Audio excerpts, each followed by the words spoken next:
భారతదేశం నుంచి వచ్చిన ఉమ్రా యాత్రికుల బస్సు మక్కా నుండి మదీనాకు వెడుతుండగా ప్రయాణ మార్గంలో ప్రమాదానికి గురయింది. బస్సు సుమారు 25 కిలోమీటర్లు మదీనాకు చేరే ముందు ట్యాంకర్తో ఢీకొన్నట్లు సమాచారం. ఢీకొన్న వెంటనే బస్సులో అగ్ని ప్రమాదం జరిగింది.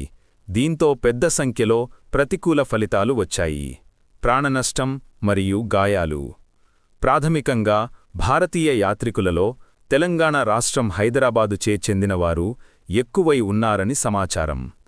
చొప్పున సంఖ్యగా 42 నుండి 45 మంది ప్రాణాలు కోల్పోయి ఉన్నారు.